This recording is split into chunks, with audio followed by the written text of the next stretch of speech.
ગમે એ સોગડિયું હાલતું હોય, તમારી સુરતા ગુરુના નામમાં હોય તો સોગડિયાની એસી ટેસી જાઓ.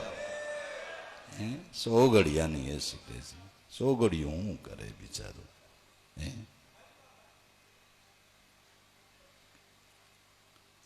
વળી એમ કરતા આવરણ આવે તો દાદા રાજા રણસિંહ, પિતા અજમલજી ને રામદેવ જેવો તો મારે સમરથ ભાઈ છે. બાપના બાપ કેવા, મારા પિતાશ્રી કેવા, મારો ભાઈ કેવો, એમ તમે વિચાર તો કરો આપણા વડવા કેવા. ઓહો, એ કબરથી લ્યો દાદા ઉગારામ સુધી આપણા વડવા કેવા. કેટલા સમ્રાટ સંતો અને એની સાયા આપણા ઉપર ઢળતી હોય ભલામણા. પછી આપણે શું વાંધો છે?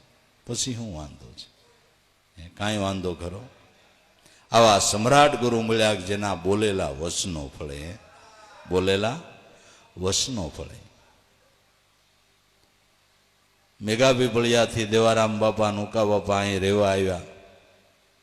રાજા સાહીનો જમાનો, વેઠ બહુ લાગે. ઉકા બાપાને વેઠ કરવીને કંટાળી ગયા કે કોઈ પણ ગાયકવાડના ગામમાં વયું જવું, બાકી આ વેઠ હવે સહન નથી થતી.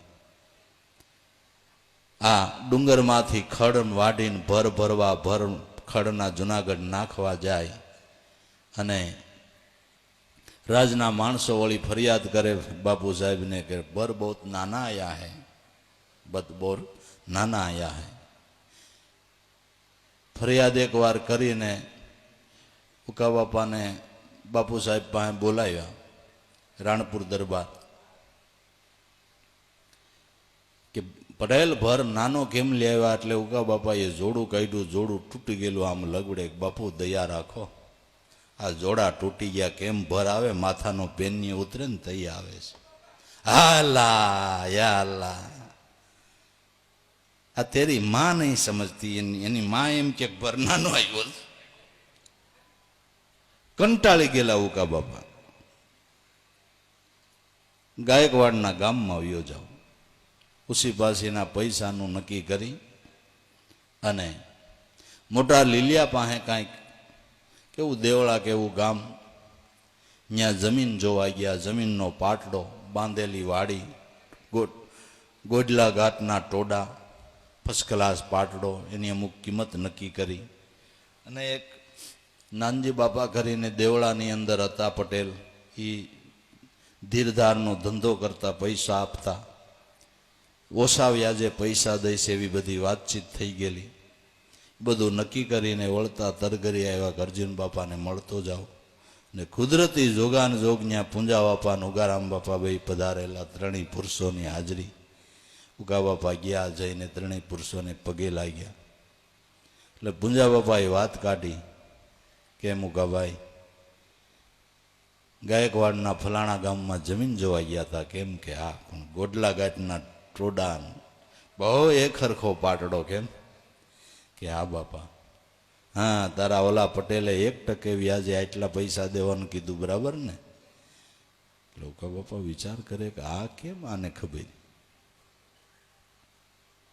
હા, પટેલ બહુ મોટા મનનો હારો માણા કહેવાય. જમીન બહુ સારી. કેમ ઉગાભાઈ? કે હા બાપા, એમ 2-3 વાર કીધું. પછી ઉગારામ બાપા સામે જોયું.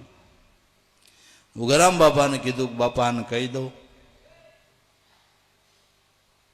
એટલે ઉગારામ બાપા કાંઈ પેલા બોલ્યા નહીં. ઓલી થોડીક વાર રહીને, બાપા આને કહી દઉં.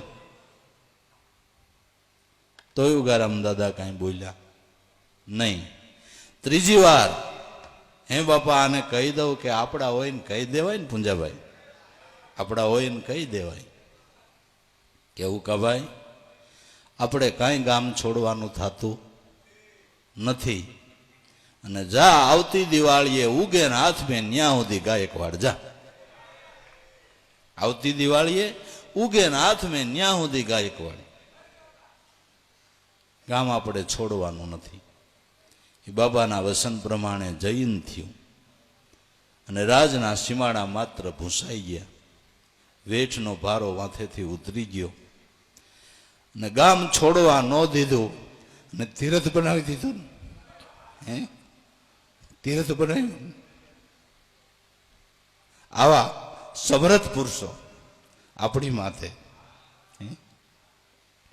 જેના બોલેલા વસનો ફળે, બોલેલા વસનો ફળે. અને પછી જો આપણા મનમાં કાંઈ શંકા કુશંકા રહેતી હોય તો એ તો આપણી સમજણની ખામી ભાઈ. આપણી સમજણની ખામી જેટલી રહે એટલો આપણને ઓછો લાભ મળે, બીજી કાંઈ ખબર ન પડે તો કાંઈ નહીં. ગુરુ વસનનો વિશ્વાસ છે એ મોટી વાત છે ને, બીજી કાંઈ ન ખબર પડે. જ્ઞાન ધ્યાનમાં તો કાંઈ નહીં, ખાલી ગુરુ વસનનો વિશ્વાસ રહે